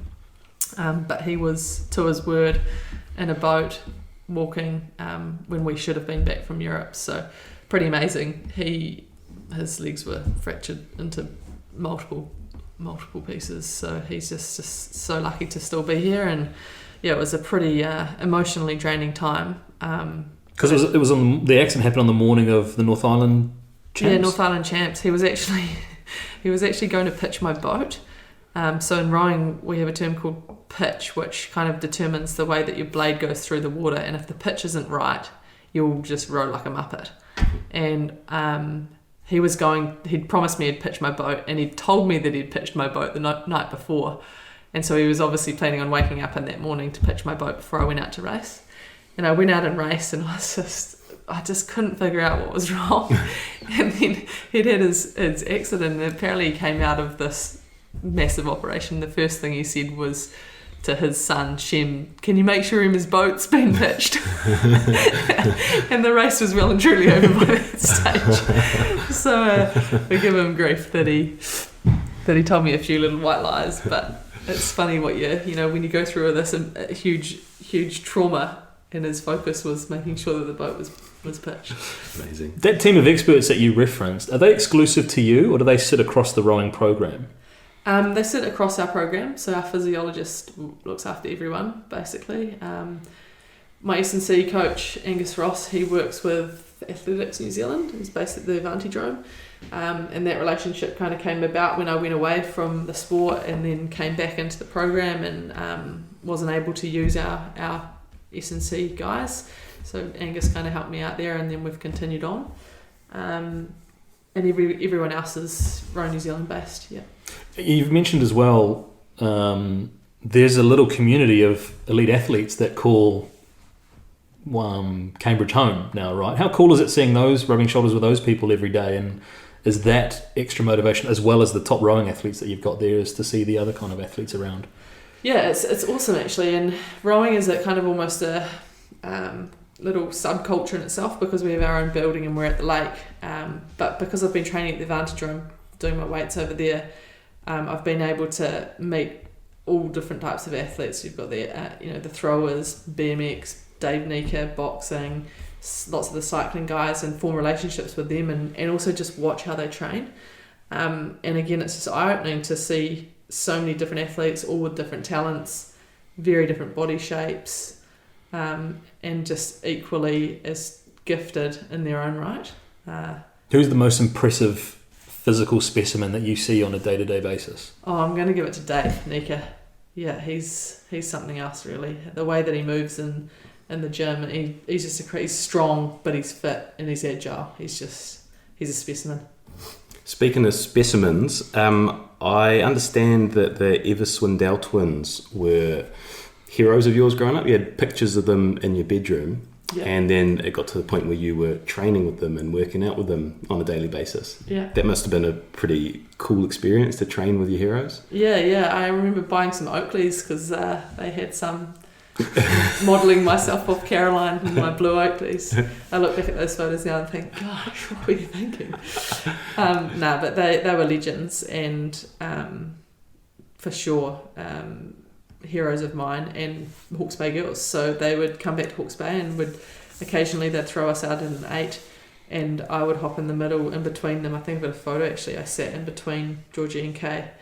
And they were my heroes when I was young, and then all of a sudden I was racing against them, and I was getting third in the single at nationals behind the two of them. Can't say I ever bet one, which is they managed to just hold me off. I think the closest I got was like 3 seconds to them. But you did take the erg record off one of them, the 2K. No? I thought this was the fastest before your Georgie's still 6:29. Georgie, I think I want to say she did 6:28. I think the New Zealand record is somewhere around there. And she actually did better than that when she went over and did Crash Bees. I think she got a 25 or something. She held the world record for a while. I promise this is my last erg question. How quick can you do a 500? Oh, we don't really test over 500 metres. I'm going to put it around the 135 mark. Good numbers. Yeah. How do you compare with that? No, say your time. I don't really know what it is. It's hard. That's hard. You'd go probably crack a 140. Yep. Yeah. 145. I just keep saying 145 for anything erg related. Yeah. 500 is an awkward distance. A few little bits and pieces here I want to get to. Ran the New York Marathon. Yep. 2016. Yep. How'd you go? Rio.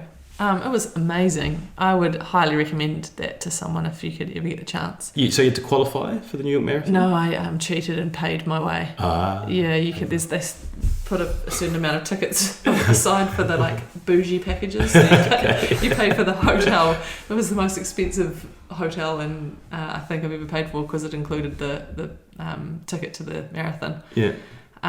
What'd you do? I think it was 3 hours 37. Nice. It's a good time. That's good. Yeah, it was. Yeah, I mean, I'm not a runner by any stretch, and I just finished Rio and then just started doing a bit of running and got round. But it's a phenomenal event because you've just got people the whole way around and they're just cheering, and you've got people passing you constantly, or you're passing people. It's amazing. So how much training did you do for it?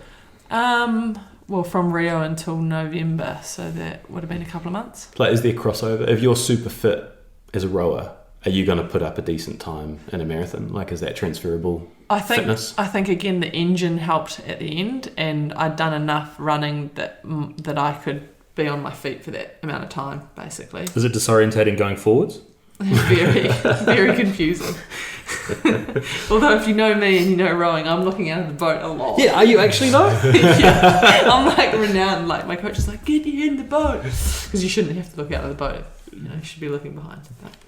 The other one I've got on my list is climbing Mt Kilimanjaro. Yeah. A lot of strings to your bow. That year was I finished Rio, did the marathon, Christmas time, climbed Kili, which was again an incredible experience and a very humbling experience, because you kind of go up over 5 days, I think our trek was, and leading up to it they were saying, take this pill for the altitude, and I'm like, no, I'll see how my body goes. I know my body. I just want to test it out at altitude. And I did. The first few days were fine. They make you go incredibly slowly, so I'm thinking, I'm killing this. And then the last day of the summit, I just was not good at all. By the time I got to the top, I just wanted to be down, and there's photos of me sitting at the top. Like, everyone else was like, woo, made it, like, get me down. But the guides reckon that they pick people out from the early days that are going to suffer at the top with the altitude, because they reckon sometimes the fitter you are, actually, the harder you find it. And that was the case. And the 12 people, we were with very different fitness abilities, and the girls that were struggling on day 1 and 2 were having the time of their life at the top. Really? Not fit at all, but that's just altitude. But it was awesome. Interesting. Yeah. Before we leave endurance, you've also done Ironman and half Ironman? Yeah, I did. Again, that same year, did a half in Switzerland, and then did the Nice Ironman, which was, again, incredible. Something that I loved, actually, at the time. Definitely not the hardest thing I've done. What is the hardest thing you've done? Rowing races would probably, in terms of pain and effort, the Ironman was, it's a strange thing, because you're just kind of going at a really low intensity for 11 hours. What's your swimming like? I taught myself to swim for that, and it was passable. It wasn't anything flash. My cycling was my strong point. Yeah. Well, that's a good segue into the long ride home. The long way home, yeah. Long way home. Yeah. Talk us through... It's the short way home for me, but... Yeah, well, yeah. We won't go there. Well, we're going to. So for those that aren't aware of what that was, in your words, kind of how did that come about? And yeah, so that was something that came out of 3 Kiwis living in Switzerland. All decide. Well, my contract was kind of coming to an end at the International Olympic Committee. Rebecca Waddell, she's a heptathlete, was at the Beijing Olympics. She's working at the International Olympic Committee as well. And Sarah Van Balacom, who was also working there. And we all were great mates while we were there. And Bex, kind of a year or 2 earlier, actually, when I was there for my Masters, had said how she'd love to bike back home, and that would be epic. And I was like, that sounds amazing. I've always wanted to do that. And that was kind of it. Had you actually always wanted to do that? Or when she said it, were you like, yeah, I want to do that? No, I definitely had really been interested in bikepacking. And it had been on my bucket list, maybe not the whole way from Switzerland to New Zealand, but certainly through Europe and as a way of travel. And so then nothing was said really, and then we all kind of were getting to the end of our contracts and just deciding that we needed change. And Bex goes, I think I'm going to bike back. What do you reckon? And I was like, yeah, I'll come. Cool, sounds good. Let's do it. And SVB was the same. She jumped on board. And so we kind of very loosely organised it. Didn't really get everything completely locked in until like 2 or 3 weeks before we went, really. But it wasn't until I went to Pyeongchang. So at that stage, I still wasn't really contemplating a return to rowing. And then we went to the Winter Games, and obviously then at that point I thought, no, let's give this another nudge. But I still really wanted to be part of the long way home. So I came back to New Zealand to then go back to Switzerland and join the girls. Yeah, this whole period I think is quite an interesting period to kind of delve into, but let's carry on the long way home and we can Quentin Tarantino the rest of it. Yeah, so I came back to New Zealand and was back for a couple of months, and I met my future wife, and that kind of threw a little bit of a spanner into the works, along with the fact that I was also wanting to return to rowing and needed to start exercising a bit more. So said goodbye to Shah and said, I'll see you in 4 months. was planning on going with the girls from Switzerland to Tehran was the goal for me, and then SVB was going to head to China, and then she had to go back to Switzerland. Bex would continue the rest of the way home. So already my long way home had gone from Switzerland to New Zealand to Switzerland to Tehran, and then about 2 or 3 weeks after being on the bike, I kind of thought to myself, well, this isn't any good for rowing because I'm not getting any fitter, and I want to move back to New Zealand to be with Shah. So all of a sudden my long way home became 6 weeks to Istanbul, which was still a decent chunk, but again, incredible. Did you say goodbye to Charlotte, sit on the plane and go, fuck, I've made an error here. I should get off the plane. Why am I thinking about cycling? I thought if she's a keeper, she'll be there. Yeah. So in 4 months. So the first leg, Switzerland to Italy, and I'm like, fuck this, I'm out. Get me home. No, but it was something special, and I really, the part that I wish I'd been with the girls was probably Istanbul through the stands. That looked really fascinating and culturally quite interesting, because even I like to say that I was on the kind of the bougie honeymoon period through Europe. We were staying at a lot of kind of Airbnbs or being looked after by a lot of the the Olympic committees of each country would look after us along the way.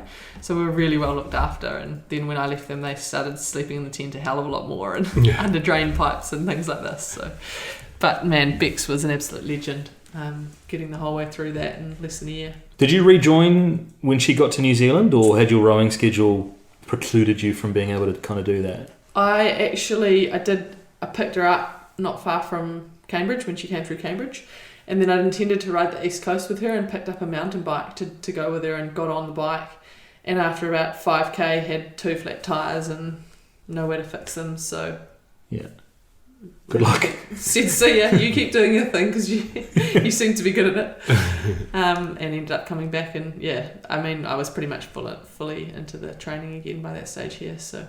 It got a bit of traction with the IOC and stuff as well, right? Did you anticipate that it would have when you concocted the idea, or?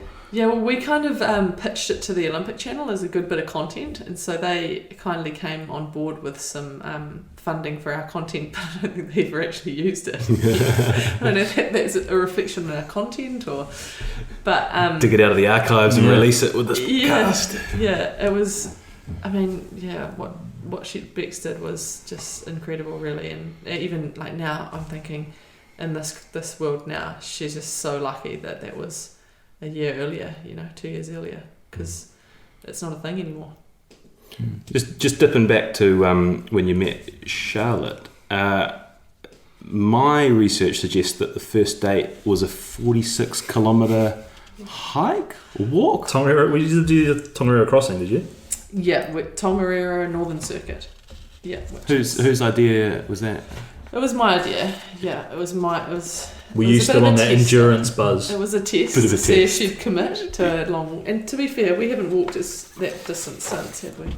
She passed the test. Yeah. So she passed with flying colours. Don't you ever make me do that again. It was awesome.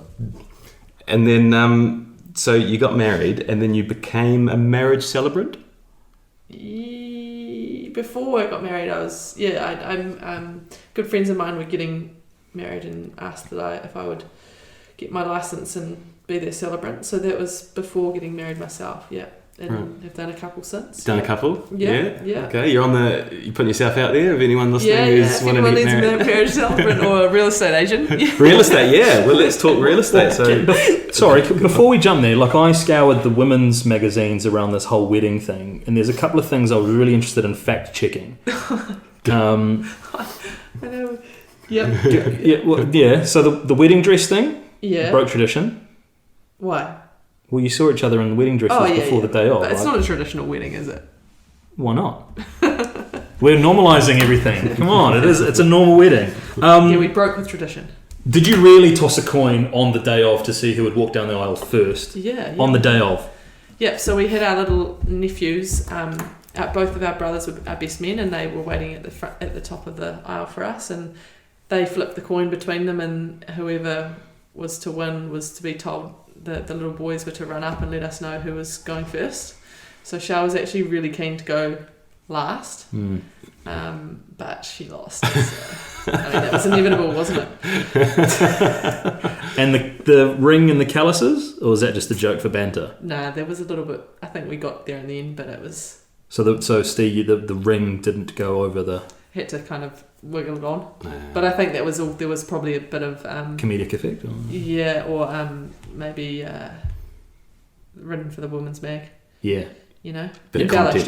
Yeah. Content, Why let the truth get in the way of a good women's exactly. magazine story? Exactly. The only other thing from that is, you can talk on her behalf around this. Did she actually play representative cricket for Wellington, or is that? Yes. Okay. Yeah. Okay, so like an athlete power couple. Yeah, you could say.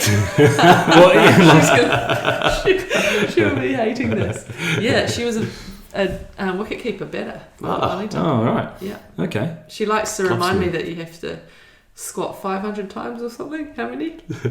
300 in a match. Yeah. Steve, you're a wicketkeeper, I weren't was you? a So you wicketkeeper could probably back in the day. Yeah, I probably did. What's what my run- knees in? That's what ruined your hamstrings and your knees and all that up down stuff. Yeah, all the up and downs. She's definitely got me into watching cricket again, which is awesome because I'm loving it at the moment. Well, again, genius segue. So you did do some work with ANZ and you worked in that cricket space. But from my kind of knowledge of you, it seems like you've always had an eye on what happens post-career, right? Like, so you got the degree, you went in. Did you approach ANZ to do work experience, or how did that? Yeah, I did work experience for them after London. Yeah, and then the degree happened pre-Rio, so 2015. Yeah, and you've done the Masters. Yeah, and I did a year working at the International Olympic Committee too, yeah, after Rio. Yeah.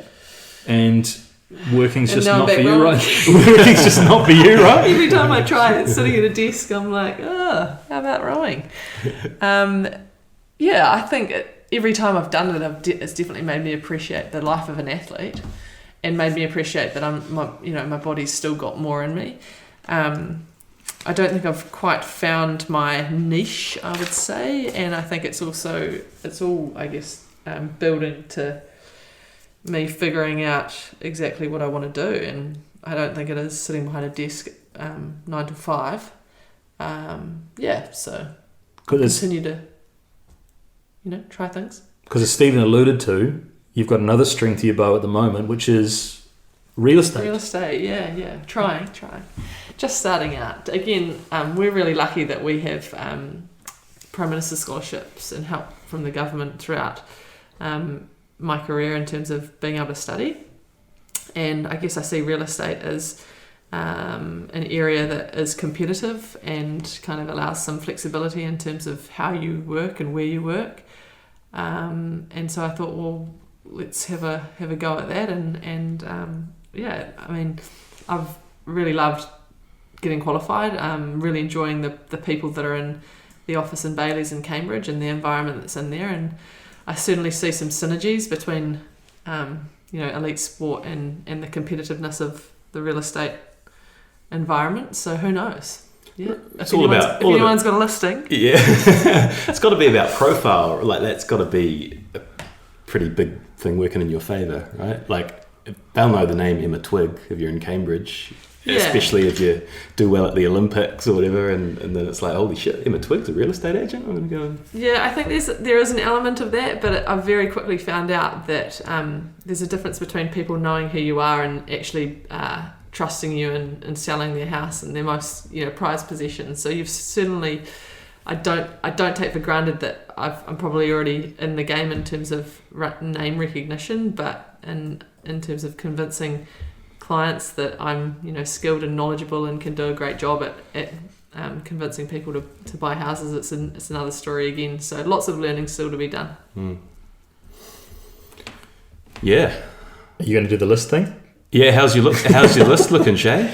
So not the only string to the bow. I've got a couple of others on here as well. Cycle mechanic? Yeah. But is that like a certification, or is that just the hobby? No. I don't mean to pass a slide on anyone that might be a cycle mechanic. No, again, these are all things that I like to, I guess, be doing something alongside rowing. So I did my undergrad degree, and in between doing that and my Masters, I ticked another couple of boxes with the Prime Minister scholarship, and one of those was the Shimano mechanics course. Don't ask me to service your bike. No, I've done it, but Coast Guard or boat Masters. Boat Master. What does that mean? Yeah. Oh, it's just I guess it means I can captain a vessel. Right. Anyone's. We'll leave it at that. And when was the last time you were out on the golf course? I haven't been for ages because I don't have clubs of my own. So, but you captained a team in the Stephen Adams Invitational? Yeah, I did. That was great fun. I actually ended up in a team with Ali Williams. He was playing. He wasn't one of the captains. He was playing on the team that he worked for, and we had a great time. Yeah, wasn't successful in terms of golf, but great banter.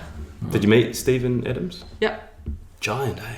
He's a big man. Yeah. How huge. Yeah. Sometimes, like, I haven't actually met him, but I've seen him. But Val Adams came into our work one day, and I was like, Jesus.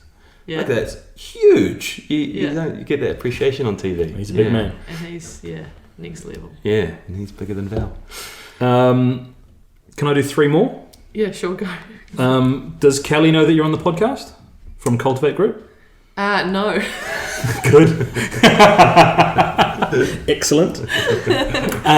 Sorry, Kelly. No, it's all right. She should be fine with it. As one aspiring agent to an established one, she'll be fine with it. Dulux are one of your sponsors. Yeah. Is there any Lake Karapiro in this house? No. Unfortunately, we bought this and it was already done. So I've Duluxed our planter boxes outside and the deck with some nice Cabot stain. And I'm actually heading down to Nelson tomorrow to paint the Nelson Rowing Club, which I'm really pumped about. Yeah, good. Yeah. I saw they won that competition on the line. Yep. So that will be fun. 2 last things, and then I think I'm done, Steve, unless Okay. you've got some last words. But one, I've seen you referred to in a promo as the Big Cat. Is that an actual nickname? Yeah, that one always comes back to haunt me. That was Mahe Drysdale and Nathan Cohen were behind that one, actually. We travelled a bit to America, and at one point they said who's the biggest cat in the women's program, as in like who's got the biggest erg score, and I said I do. And since then I'm the biggest cat and I'm the big cat who's the biggest cat. So I take what you want from that. Occasionally it resurfaces. Funnily enough, that was on the Concept 2 website. So honestly, I had an article that was sent to me that I did with a French magazine, and it's all in French except from the title that says something cat. or other. Le Big Cat. Le shit. And then who has bigger biceps, you or Priscilla Duncan in her prime? Oh, Sil.